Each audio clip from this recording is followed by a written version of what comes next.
This is always a disaster. Whenever I'm not set up in my usual element, things happen. Welcome back to another installment of ENTP Life Live Editions. This is my standard. I'm supposed to be streaming in two places, but Facebook doesn't like the fact that I'm late. Hello, everyone. Can you guys hear me all right? Yes, I am first. Welcome to the party. Hello. Anthony Williams. No, you don't hear me well? My volume isn't coming through, or is my volume okay? Hello, Derma. So you hear me good? Okay. Okay, awesome. That's good to know. There might be people walking in and out, baby noises, that sort of stuff. I'm streaming from home today. Wife came back from a little bit of a vacation. Awesome. Uh, for those of you who don't know, the situation in Venezuela is pretty awful, and my wife is from Venezuela and needs to renew her passport. So, in order for her to renew her passport, she had to fly into the Dominican Republic to go to a recognized Venezuelan embassy to even put in the application. So she just came back, had dinner, and getting kind of reacclimated with the children and stuff. So they'll be walking back and forth, maybe contacting me. You might see my little daughter hop up here at some point. So cool, man. I'm glad you guys are here. And for today's episode, the way that I usually go about this here on the channel is that I do a live video every week, typically every week. The past 2 months have been a little different just because I just had a kid. You know, my daughter's now 2 months old, 2 months and 1 week. And more or less, I'm just kind of getting to the routine of the newborn, right? So not everything is kind of hitting the way that it normally hits. I'll release a video on Sundays or Mondays, and I'll follow up with a live at some point Wednesday or Thursday. But usually the live topic is meant to address any details of the week's video. So this Sunday, I put out a video of flying up to Tampa for a business trip, where I was looking at a home care agency that was for sale. Oh, thank you about the congratulations. Yeah, it's always kind of cool having a new baby. So thank you on that. So this week's live is to kind of piggyback on things that are related to either purchasing a home care company or talking about aviation or any direction that you guys want to go in. So to give you an idea, I started my private pilot training back in 2017. It was like the spring of 2017, maybe March or April. I had just come back from Colombia, and my friend had kind of like encouraged me to start a bucket list and to really start living life the way that I want to. Okay, and I could it's that entire conversation and the setup of my bucket list is kind of like a turning point in my life. I was previously married, um, not quite happy with where their relationship was headed, and she kind of like shook me up in a way where she was like, "Yo, what are you doing? You're living a life that you're not happy with. You're overworking. Why don't you just live life the way that you want to? Live life according to your own rules, and make sure that you live your life for yourself. Live your life the way that you imagine it should be." And right around the same time, while I was on that trip, actually, I got a notification that it had been 10 years since I took my first flight, which is called the Discovery Flight. So for those of you who are thinking about becoming pilots, the the way that they tell you to start is to go to a flight school, at least the way that it was for me and the way that I was advised. Go to a flight school, take a discovery flight, and in that discovery flight, you'll see whether or not flying is for you. Um, my discovery flight I took at, I can't remember the name. Maybe it's called Long Island Flyers. I can't remember the name of the school. Heritage Flight Academy in Ronkonkoma, New York. And we went up, and the thing that's cool about taking your first flight or the discovery flight is they make you fly from the beginning, like, which was to me kind of crazy. I thought they were just going to take me up in a small four-seater plane, and I'll just kind of do some sightseeing and that's it. But on your discovery flight, they make you fly. They make you do everything. From day number one, you're taking off the plane, right? Which is unbelievable. So like, we get to the plane, the instructor does the entire pre-flight sequence. Everything seems like foreign to me. We start the plane up. I'm in the left seat, which is like the pilot seat. Like if you ever watch movies, it's like the co-pilot's in the right seat and the captain is in the left seat, right? Or the first officer's in the right seat, captain's in the left seat. So I'm in the left seat, and he's telling me how to start the plane. We start the plane up. He's like, all right, take your foot off the brakes. These are the brakes. Do you feel that? Okay, that's the brakes. Okay. And then he was like, all right, so what we're going to do to get the plane moving is we're going to give it a little gas. We're going to advance the throttle a little bit. Just remember where the brakes are, test the brakes once the plane starts moving, blah, blah, blah.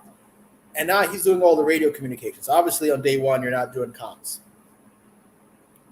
So I'm like taxiing the aircraft and just driving it on the ground. And like, I hope there's some pilots in the in this sequence today. But when you first start taxiing an aircraft, which is driving it on the ground, right? Think about it that way. There's a steering yoke, right, or joystick, or whatever you want to call it, or side stick on all aircraft. Your natural thought as a driver is that controls the left to right while you're on the ground. It certainly does in the air, but on the ground it doesn't. On the ground, it's controlled by the tail of the plane, the rudder, and differential braking, like how much brake you have on the right tire versus left tire, almost like a wheelchair. And absolutely, you need to learn how to fly. So when it comes to the differential braking, hold on a second, let's see what happens here. This.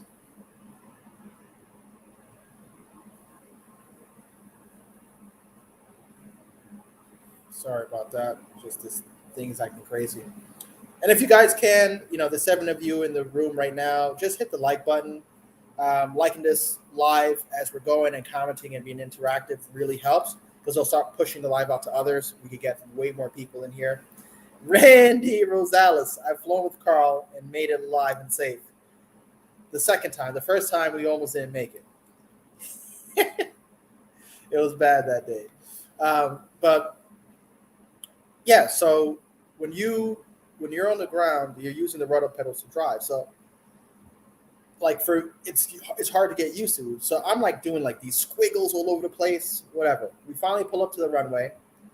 The instructor gets the clearance to take off, and he goes, all right, we're going to take off now. So taxi to the center of the runway. Taxi to the center of the runway. He tells me, all right, push the gas all the way forward. And I push the gas all the way forward, which is full power. And he goes, when the speedometer or the airspeed indicator, when the airspeed indicator indicates 60 knots, I want you to pull back on the yoke, on the controls. And I'm sitting there like, what, dude? And he's like, yeah. And he's talking to me and rolling down the runway. And he's just like looking over, completely relaxed. And I'm like, this is absolutely crazy. I pull back the yoke, and the plane takes off. And like, when you're in a small aircraft, that initial takeoff feels a little weird because it's like you separate from the ground, but the plane is small, so like even light wind kind of jostles you around. So I got like this like when you're in an elevator and like you have that sinking sensation. That's happening because like you might catch little air pockets where you kind of drop a little bit. And I was like, oh my God, I'm gonna crash this thing. And and I look over at the instructor. He doesn't even have his hands on the controls.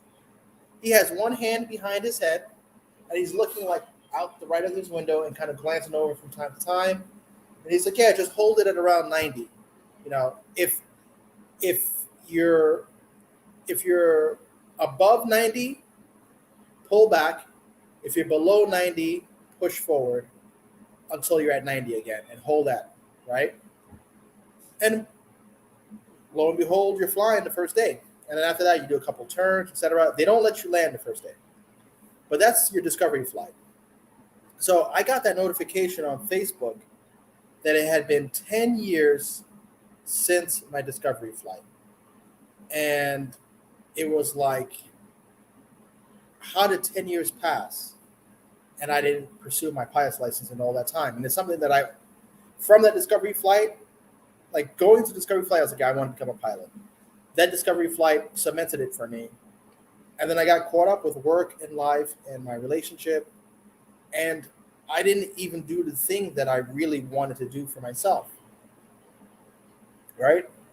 And I couldn't believe that much time had passed by. And I was kind of like almost in the same point of my life 10 years later. Right? In 2007, I was 25. In 2017, I was 35.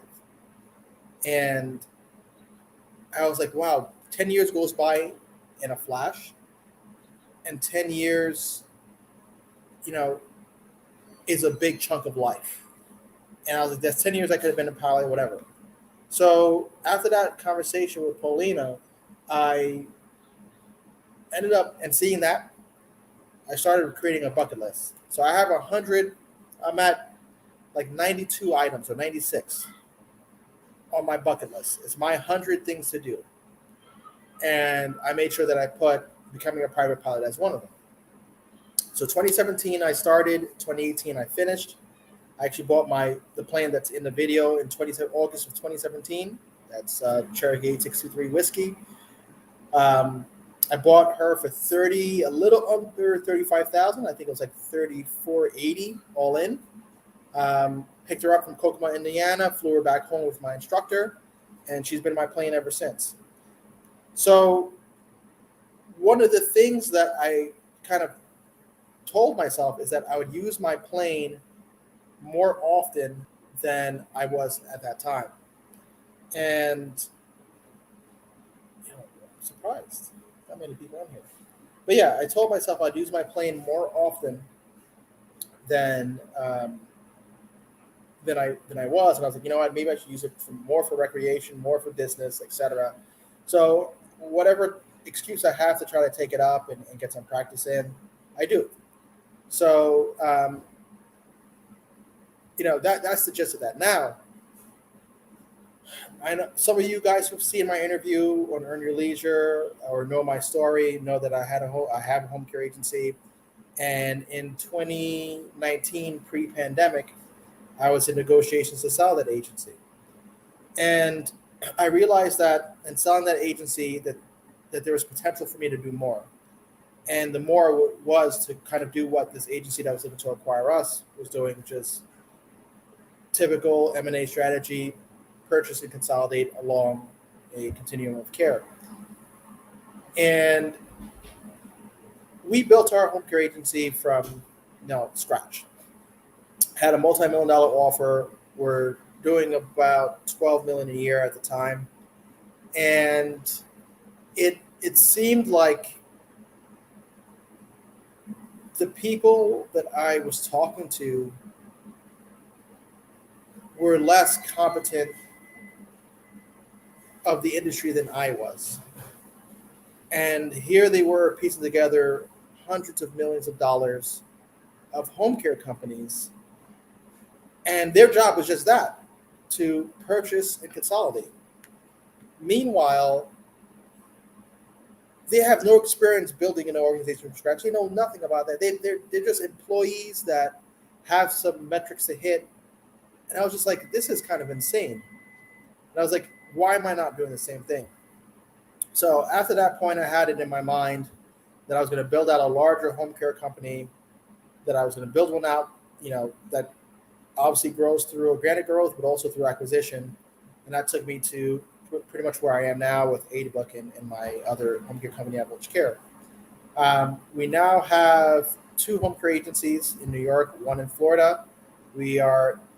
Me and my other partner that I made along the way are now in contract for another, well, not in contract, but we have an accepted offer on 3 other agencies in a neighboring state. And, things are moving in the direction that they need to be. So this week's episode, I showed myself flying from Fort Lauderdale Executive Airport to North Tampa Aero Park, and what that experience is like for a pilot. Now, the drive from Fort Lauderdale to North Tampa might be about 3.5 to 4 hours. I do that flight in about an hour and 20 minutes, hour and 30 minutes. When you factor in like my pre-flight, ground communications, taxi, takeoff, it's probably 2 hours. So it cuts my commute time in half. Plus, I don't have to deal with any moronic traffic, right? I don't have to deal with the animals on the road. And, it ends up being a pretty good day, right? The beautiful part about flying is you get some time to think things over, talk to yourself. There's nothing else up there. Like, it's really like a meditative state. The most complicated sequence is obviously your takeoff sequence and your landing sequence. But when you're en route, it's totally peace, man. And you're sitting there cloud surfing. Typically, there's not turbulence.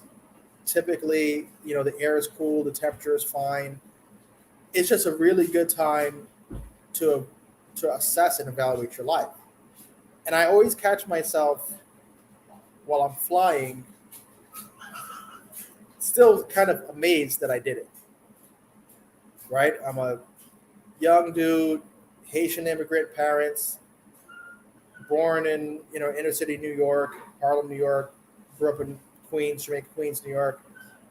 And from that community, there's just not many people who become pilots. It's just not something that happens.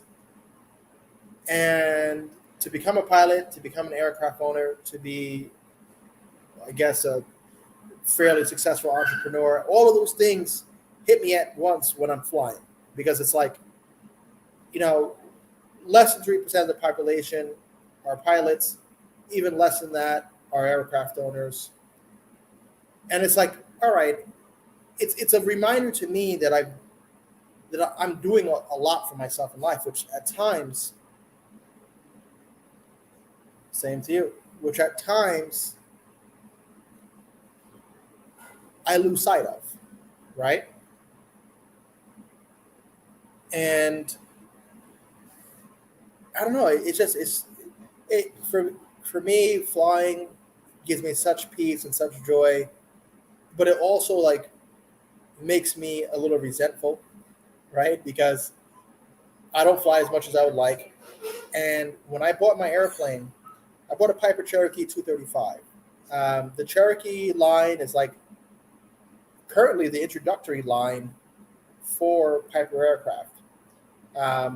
Piper aircraft had a trainer that was smaller than the Cherokee called the Tomahawk.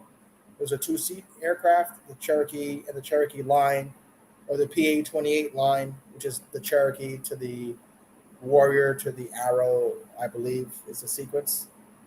I think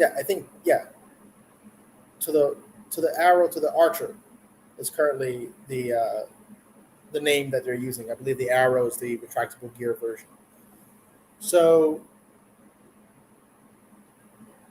when I think about it, I bought my Cherokee 235. It's a six-cylinder high-performance variant of the standard Cherokee. And what I liked about it is that I could go between 800 and 1,000 nautical miles on a full tank, which means I could fly from New York to like Georgia, maybe Jacksonville, comfortably on one tank of gas. Um, and I could do anywhere from about 120 to 150 miles an hour in that range. And it also has the capacity to carry four full size adults and 200 pounds of luggage. So, in looking at that aircraft, I thought about it like, you know what? I would ultimately, I know I'm going to have a family, I have tons of friends. How cool would it be to pack me and my friends into my aircraft and every weekend go somewhere new, right? That was the thinking. Like, oh man, now I have my personal travel machine, load it up, go somewhere, load it up, go somewhere. That was the vision that I had for myself and my airplane. Like when you look at the 140s, the 160s, the lower powered Cherokees, they have like a range of 500, 600 nautical miles, which from New York, you're talking about New York to Virginia, comfortably, maybe New York to North Carolina, then upward New York to Buffalo, like up into the Northeast. So my aircraft has almost double that range, which makes it like okay, you could go much further. You could go from pine trees to palm trees in my plane, right? Which is enough to make yourself feel like you're traveling some distance rather than going from New York to Connecticut or New York to Massachusetts and things like that. So I bought it for that reason, but every time I'm flying, I realize that I'm not doing those trips. Soon after I got my pilot's license, I got divorced, found love again, started making babies, got married, and from that point, we didn't do much traveling in my aircraft, right? Because motion sickness in pregnancy was a big issue. So we took a couple flights with her pregnant, but she didn't really have like the stamina for 4-hour flights, that sort of thing. She would get swollen, um, and that's what would happen there. And another thing that would occur is like she'll get nauseous. It just wasn't comfortable. And then when the baby was born, same sort of deal. Like we had to have a newborn on board, which I took flights, but we did like shorter flights, like hour and a half. Taking longer flights was like somewhat difficult, just because of like imagine having to change a baby, breastfeed a baby, feed a baby in a 4-passenger aircraft. Baby takes a poop, stinks up the whole plane. It's just not comfortable. So once my daughter got to be strap in, sit in a car seat, put her in an airplane, I knocked my wife up again. so, so again, the flight delays or the flight, not the delays, but we weren't able to take the sort of trips that I wanted to take. I'm planning on doing a trip before I move, like up the East Coast, going from Fort Lauderdale Executive up to what's it called? Up to Jacksonville, Savannah, and Charleston. Um, there's a few restaurants that we want to check out along the East Coast there, and I'm hoping that I could get that flight in before we go. But really, when using your aircraft for business, there's a few things that really benefit you. One is that aircraft qualify for accelerated depreciation, meaning you could depreciate out your aircraft entirely in the first year that you purchase it. So if you buy an airplane for $200,000, you could claim the depreciation of $200,000 of that airplane in the year that you bought it, rather than over the lifespan of that asset, which is pretty cool. So let's just say you had a year where you made 200 grand, right? You had a $200,000 net cash flow a year. You're going to get taxed on that $200,000, of course. But you happen to buy a plane that same year. And let's just say you bought the plane financed, right? So you go out, you buy a $200,000 plane, and for that $200,000 plane, you put $40,000 down. You would be able to claim that entire aircraft cost and depreciation and offset your $200,000 revenue or your $200,000 income for the year and bring it down to zero and pay an effective tax rate of zero, which is rather cool.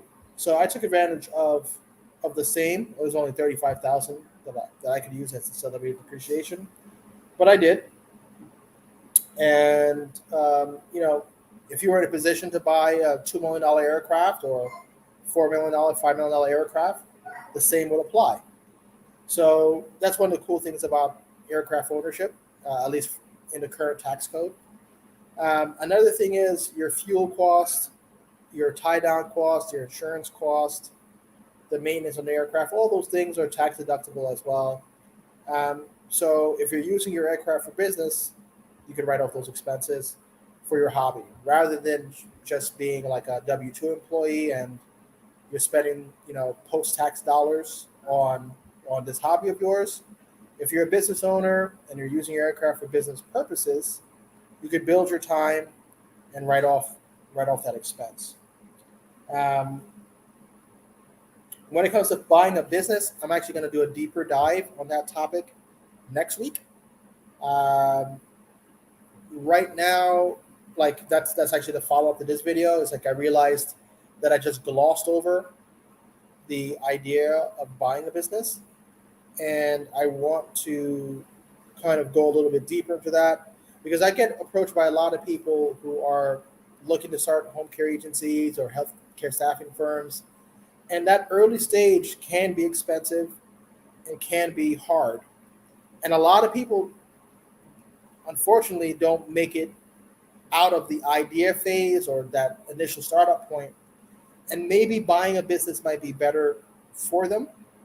So I wanted to kind of cover the topic to give you guys, the viewers, like an alternative idea of what is possible for what is possible for a startup or for someone who's looking to get into the business without having to kind of go through the growing pains. So that's going to be next week. But if anybody has any questions about aviation or about purchasing businesses or purchasing companies, please feel free to ask. I see that there's only 8 people in the chat. It's really strange. Like typically I have like between 30 and 50 people, but today it's only 8. I wonder why that is. Maybe it's a topic. Since I don't really go that hard on aviation here. But if you can, just shoot me any questions you may have, whether it's related to the topic of the day or if it's related to something else that I've covered.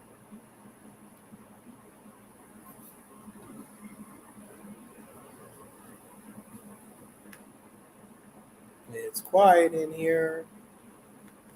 Let me see who's in here. Maybe I could call people out directly. Who are the viewers?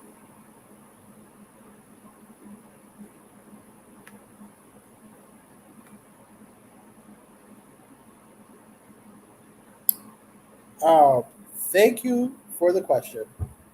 I was getting nervous here. Okay, how long does it take you to get your private pilot's license? I'm going to answer this in a few pieces, okay? Your private pilot's license technically requires a minimum of 40 hours, right? If I remember correctly. Now, I don't know anybody personally who's done it in 40 hours, mainly because it, in most airports, they're pretty busy. So, like, for instance, I trained in a Class D and a Class C airport, one of the busiest Class D airports in the Northeast, and a Class C airport, which is even more busy than a Class D. So you spend a lot of time in your lesson going from your typical lesson is a 2 hour block, 2 hours, right? So you book your plane for 2 hours. So let's just say it's 8 a.m. You get to the airplane. Maybe you start early. Start at 7:45, so you get your pre-flight done. 15 minutes, boom. 8 o'clock, you start up the plane. At that point, your lesson is starting because there's what's called a Hobbs meter. The Hobbs meter is running, it's counting how much time you're in the aircraft.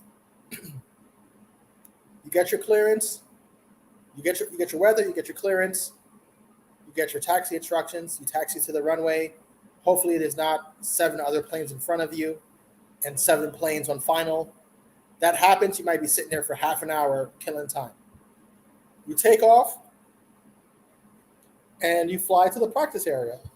That might be a 10-minute flight from your airport because you're going to get out of your busy airspace to a place that's not as busy, that's safe for you to maneuver and act a fool in your plane. So right there, we're talking about at perfect day, 15 minutes, because let's say you're at an airport that's not busy.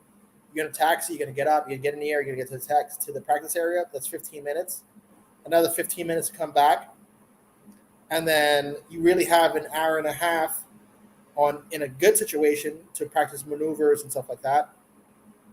But in most scenarios, you're going to get like an hour and like 15, hour and 20 minutes of real instruction time. And half of that instruction time is going to be kind of reinforcing what you learned in your previous lesson and showing that your instructor that you're ready to move on to the next maneuver, or getting that maneuver right until you're ready to move on to the next one. So the 40-hour minimum doesn't really happen. I believe the national average is 70 hours of time. It took me about 100 hours of time to get my license, and that's because I was in a busy airspace. I switched flight schools. I switched aircraft. I switched instructors 4 times. All those things are going to add time to your learning. If you want to keep it to a minimum, go to train out of an airport with a private instructor, not a flight school, that is a small airport, isn't too busy, where you could get a lot more airtime, a lot more contact, a lot more frequency.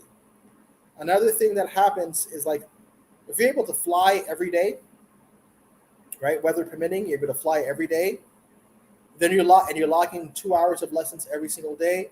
Maybe in 2 months, you might be done, right? You're gonna learn quickly because, like, when you're not flying, you lose skills. So if you fly once a week, that's like the minimum that I would recommend. I put myself on my schedule twice a week, every single week. And usually, like, one of those flights will get canceled. Some weeks I'll get my full 2 flights. There's some weekends where I did like 4 hours on the weekend, Saturday and Sunday. Some days I would work. I would take off time from work. I'll get like the first lesson in. So I did like the 6 to 8 a.m. shift if it was summertime, where the sun is up, before work. So I would do things like that to get my time. And I was flying relatively consistently, and it took me about a year to get it done. And I remember when I went to the flight school and I was asking them, well, how long is it going to take me? And they're like, national average about 70 to 80 hours. And it's probably going to take you, if you're consistent with it, 9 months, 10 months. And I was like, what? It's only 80 hours. How could that take 9 months? That's absurd. It should take like 3 weeks, 4 weeks, right? But that's not the case. Unless you're in an intensive program all you're doing is flying, you might get it done in about 3 months. If you want to shorten the time up, do all your ground school first, come in with your written exam done, so that all you're doing is your air work and preparing for your check ride. So, I hope that answered your question, DeAndre. I would say estimate, conservatively about a year's time and 80 hours of flight instruction. So if the national average is probably around $200 an hour in a Cessna 172 or equivalent, Piper Archer, that sort of thing, $200 an hour wet, you're looking at about $16,000 to get the license and about a year's time. That's what you could expect. You go out to Arizona, you go out to one of those flight schools that do an intensive program. Arizona, it doesn't rain, it's not cloudy. You could probably go up every single day, maybe twice a day. You could get through it a lot quicker. Now, to become an airline pilot, whole different ball game. Don't think that the guys who are flying the airliners only got 80 hours under their belt. They usually have anywhere between 500 hours of log time and 1,000 hours to even be a first officer, the guy in the right seat.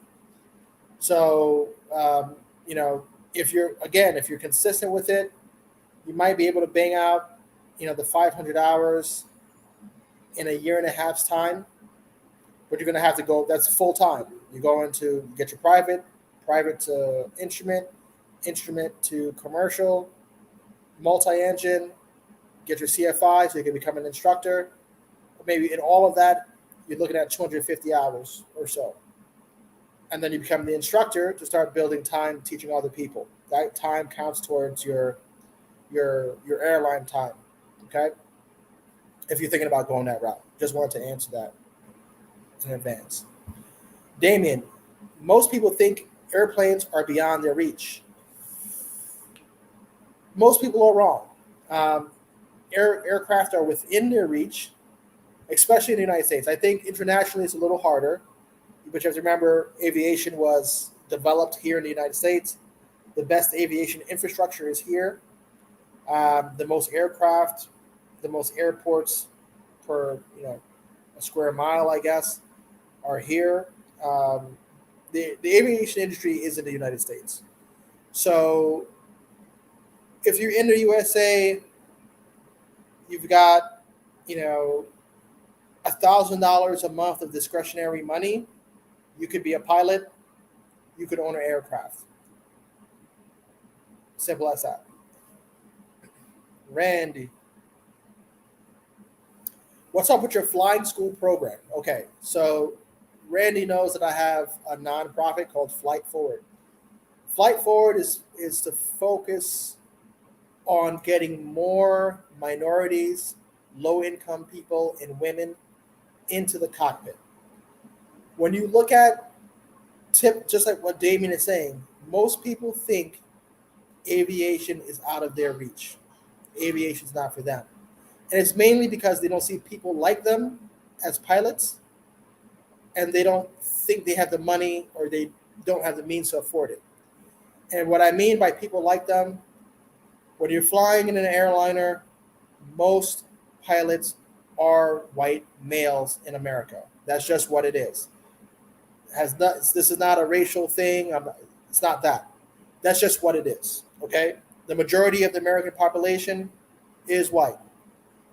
The majority of pilots are men. That's just the way that it is. So people tend to become what they see and what they know. So if you don't see someone like you in a certain position, then you don't think it's for you. I don't see many male ballerinas or ballet dancers. There's just not that many of them. When you think of a ballet dancer, you think of a tall, thin woman. If you're a short, fat man, you don't think about becoming a ballet dancer because your mental picture of the ballet dancer isn't you. So our nonprofit is addressing that sort of social construct that exists in aviation. And we're giving people an opportunity and a platform to become pilots. So right now we're a tax exempt, federally approved organization. I haven't started doing discovery flights. We haven't started putting people into training. It's still conceptual at this point. I'm launching a channel in about a month or two where we focus entirely on aviation. The idea is that the proceeds and the relationships that we build on that channel will help sponsor future student pilots. Um, and like I said, that's called Flight Forward, like pay it forward. We're flying it forward. The concept is that those that we take to the CFI level come back to the program and teach our students, our next generation. So let's just say we spent between aircraft, instruction, fuel, we spent $40,000 getting somebody to CFI, right? I think we could do it for less, but let's just say we spent $40,000 getting somebody to CFI.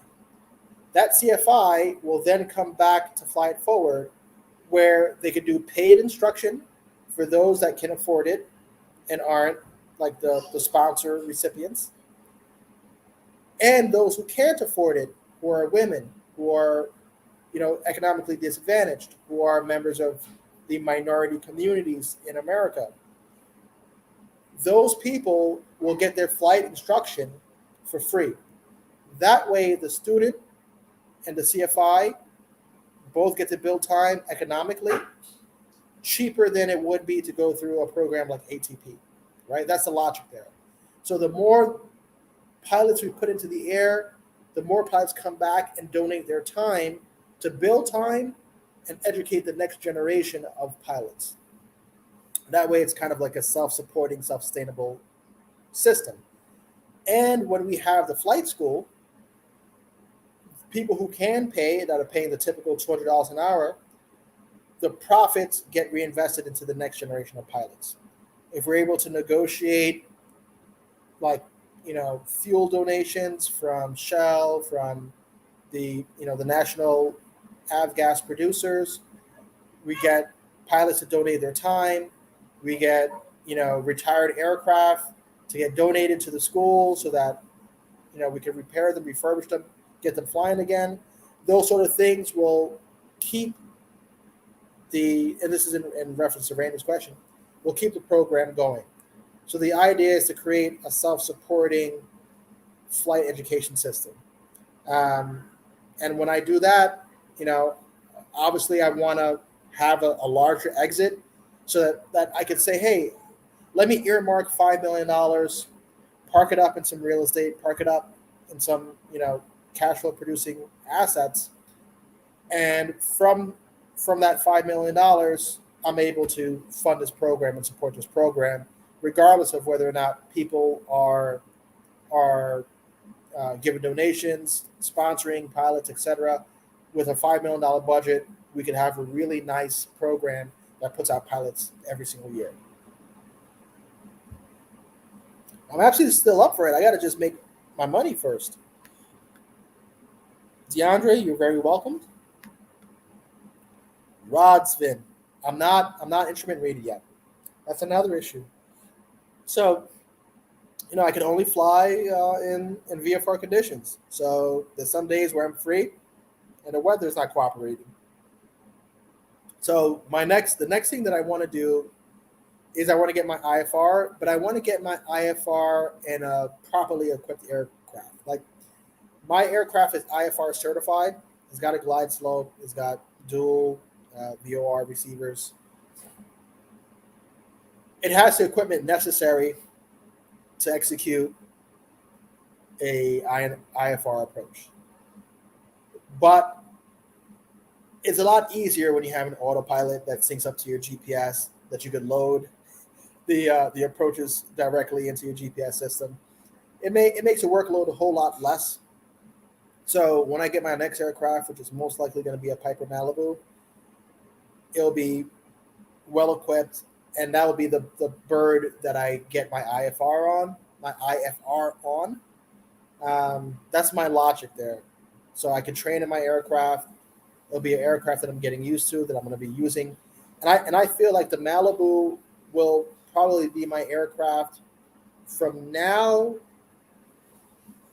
Like I'm thinking maybe 2022, maybe 2023 is when I'll get the Malibu. Get the Malibu in 2023. Get my IFR in 2023. That'll probably hold me from 2023 to 2028.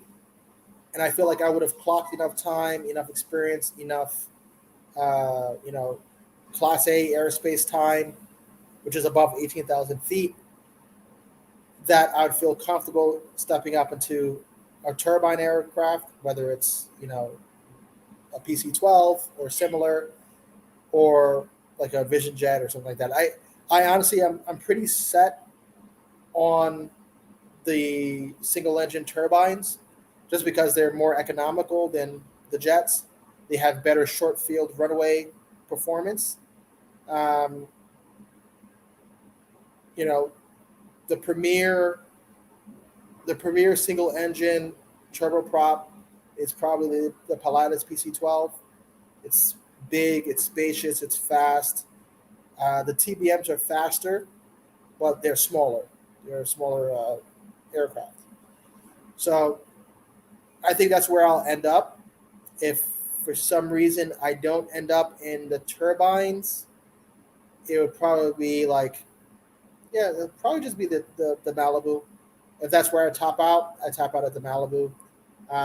If not, it's going to probably be the PC-12 or, you know, a single engine jet that has faster performance, better range, same short field performance as a PC-12, which I highly doubt because the jets don't perform like that. But that's what I'm thinking. And if I could get like a decommissioned military aircraft, like a Mach 1 type of aircraft, I think that would be pretty cool. I don't know what the hourly expenses would be on that aircraft or the maintenance, but if I could find it where it made sense, since I usually fly alone, if I had a 600, 700 mile an hour airplane, that would be pretty dope, right? Because then I could do New York to Miami, hour and a half, supersonic. And I usually fly alone. So if I was able to get something like that, that would probably be like the complement to my PC-12. I mean that would be a cool hangar, right?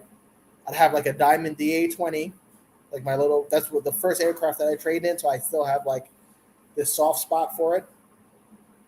But let me think about this. If I could assemble a dream hangar, that's going to be a pretty cool concept for my Fly Forward channel. What would my dream hangar be if I had 5 aircraft? I would probably get like a Lancer 360. They're quick. They're 2-seaters. Economical. Yeah. So for a 2-seat aircraft, it would be a split between the DA-20 for nostalgia and like a Lancer 360. Or the Lancer? Let me just make sure I'm saying the right thing. Lancer 360 should be a 2-seater. Just make sure. Yes, it is. So the Lancer 360 cruises at 235 miles an hour, and I think it does it on like 8 gallons of gas per hour, which is rather incredible. Okay. So that would probably be in the hangar. I like the Lance, like the experimentals are pretty cool aircraft. So I like the Lancer IVP.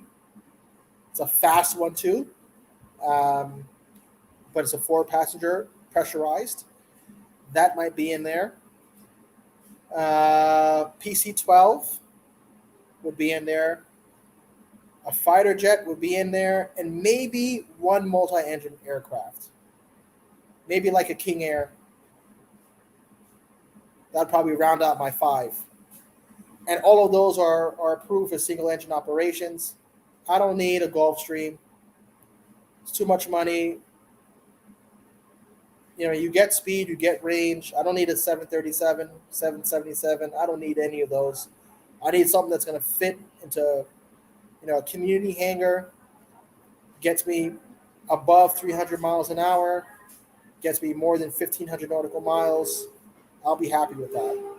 And the only reason I'll get the King Air is just for dual engine performance, but honestly, single engine turboprops are safe. So the cost associated with the dual engines, I don't think it's worth it. The Honda jets are pretty cool. They're fast. There's some new single pilot jets that are coming out, all fast, all sexy. But I got to really think about this one. What would be my top five for my hangar? Rodsford, awesome idea. You're very inspirational, smart, love your attitude towards everything in life. I wish I agreed with you, but thank you for the compliment. Rodsford, the Malibu is an awesome choice. The PC-12 and VisionJet are, of course, yeah. But I think the Malibus, like a 1988, 1987 Malibu, you could pick something nice up for about 300,000. So you're talking about around $2,000 a month, $1,800 a month payment over 20 years, something like that. Maybe even less. It might be like $1,500 a month over 20 years. You're getting over 200 miles an hour.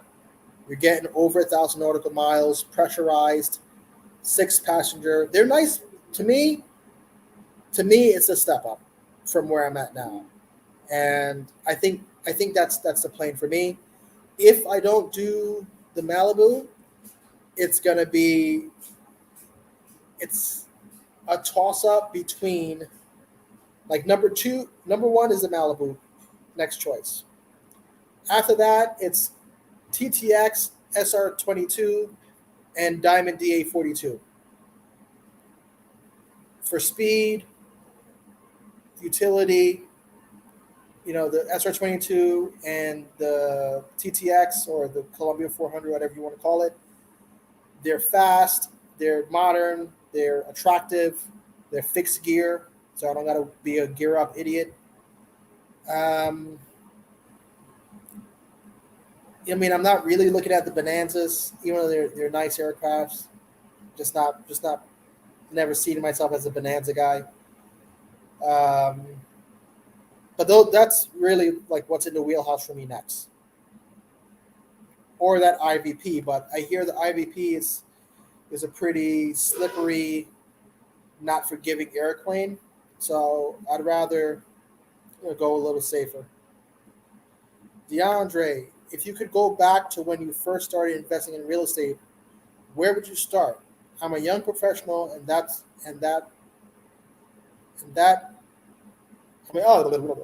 I'm a young professional that wants to start investing in real estate in the Dallas Fort Worth area. Okay, so I think if what I advise all people that are getting started, and this may be contrary to popular opinion. I know there's a lot of like Grant Cardone fanboys out there. I personally think that if you're going to start investing in real estate, you should start within 100 miles of your home, getting into a 3 to 4 family home. And typically, those 3 to 4 family homes are going to be in working class neighborhoods because the snooty neighborhoods don't like to have multifamily homes in them. I say 3 to 4 family because they fall into the classification as single family homes by FHA standards. So that means that you could buy them for 3.5% down. Okay. They qualify for FHA loans. So 3.5% down gets you 4 units. Typically, if you buy a 4-unit home, you could house hack, meaning 3 units should be able to pay the home for the mortgage and the expenses while you live in the 4th unit for free. That allows you to pay off that asset while saving money to get your next property. That's how I would recommend that you start. You get experience with buying, you get experience with shopping, You get experience being a landlord, and you're able to save money a little more aggressively. Maybe the next project, you immediately jump into multifamily, 5 to 8 units. You saved up enough money, you feel confident, you understand it, you're able to raise a little money. That's where I would start. And if you're not already, I don't know if you know about my course, Killing the American Dream. If you go to my website, www.entplife, I have two courses up there that teach how to start a healthcare staffing firm and how to invest in 1 to 4 family real estate. Investing in one to four family real estate is called Killing the American Dream, meaning you got to kill the idea of that old American dream. Go to college. Nothing wrong with college, but that idea: go to college, buy a single family home, get married, have kids, do that till you're 65. Kill that idea. Buy a home as an investment property first before you buy your primary residence. That's like the killing of the ideas. The American dream isn't owning your own home. The American dream is being an entrepreneur, being an investor, owning real estate, being the monopoly man, and tenants paying for your lifestyle, tenants paying for your assets. So killing the idea of the old American dream and replacing it with this one. So if you're interested in 1 to 4 family real estate, which is where I recommend you start out, check out that program. It's only $97 a month. It'll give you everything that you need to know so that you're able to approach investing the way that I do. I try to tell you to stay, if you get as close as possible to $100,000 per unit on your first deal. If you could find something like that in the Dallas-Fort Worth area, do so. And make sure that you're able to get at least $1,000 a month for that same unit. So that's like the right ratio, in my opinion. You find a 4-family home, even if it's 4 1-bedrooms, 4 2-bedrooms, whatever. Find a 4-family home. Find a 4-family home. Could be in a working class neighborhood, could be in the hood, whatever. Research I could do like $900 to $1,000 a month in rent. If those are the ratios, you should cash flow. You should be in good shape. That should be your first property. I only got a few more minutes because I am running out of battery and we're approaching on 1 hour. So moving on to the next questions, I'll try to get through this quickly. I'm going to just put up the TBM 930. Those are nice. They're fast turboprop aircraft. Okay, Tyra Sharp, entplife.com. That's a website. So Tyra Sharp asks, I'm 24 and I just got my license. It's so stressful, but I'm definitely not giving up. You are my inspiration. You got your PPL, Tyra? And are you going you trying to become a commercial pilot for the airlines? The TBM, dream planes. And you know what? It's okay to dream. Dream out loud. Say it out loud. I'm going to own a TBM one day. And when you tell yourself that, and you really mean it, not just saying it for the sake of saying it, but you really mean it, you're going to figure out the pathway. Like, who do you have to be to become a TBM owner? You're going to have to do a fractional ownership? Are you going to have to be a real estate flipper, business owner, physician? That not your standard physician, because even a standard physician can't afford a TBM. You're gonna have to be a physician that owns, a multi-person practice, a multi-group practice. So once you set your goal, this is what I tell everybody: if you set your goals high, you start to design the method and pathway to achieving that goal, and you can do it. So if your goal is to buy a $4 million airplane, you probably should figure out how to make $20 million so you're not,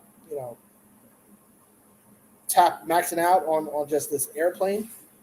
So you're going to be like, wow, what can I do to make $20 million? And then you start looking, right? And when you know what you could do to make $20 million, that's what ends up happening. You start aligning yourself towards whatever career path or whatever business venture is going to allow you to make 20 million. The slings are nice, a little slower than I would want them to be, right? Because there's like when you look at the Lantaires are expensive experimental aircraft that you could get at the same price points as the slings, and they're so much faster. They're designed for speed. Maybe the slings are safer.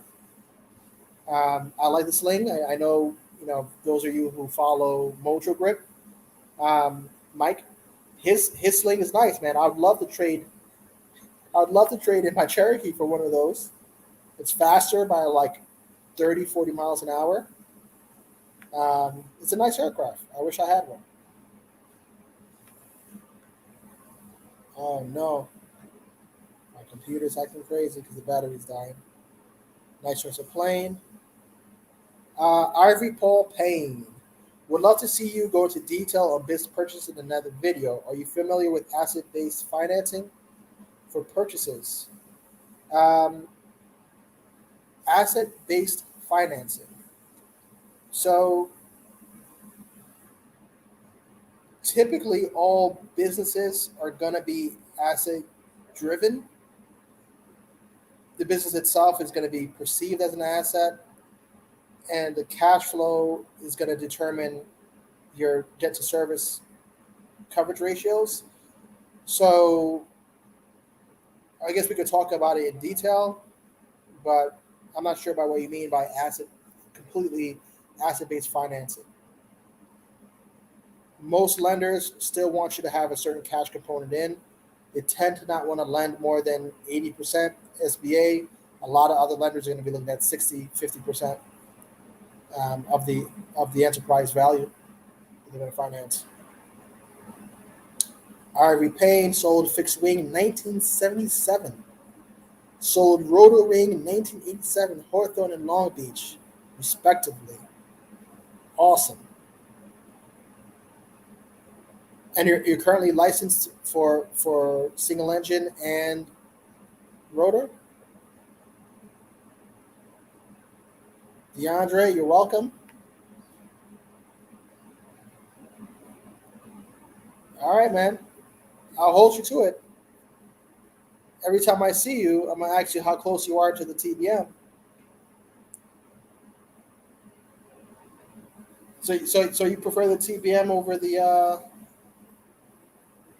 PC-12? I feel like, unfortunately, the M600 is the laggard in the group.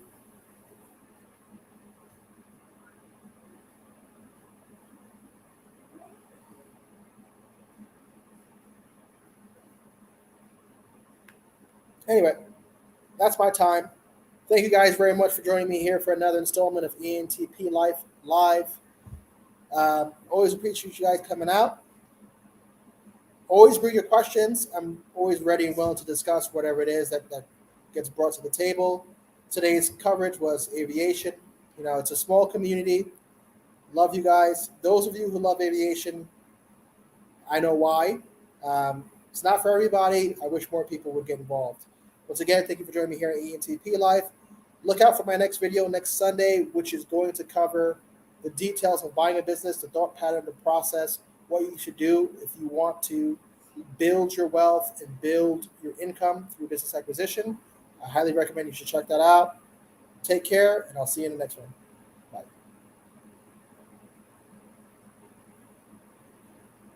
Dope.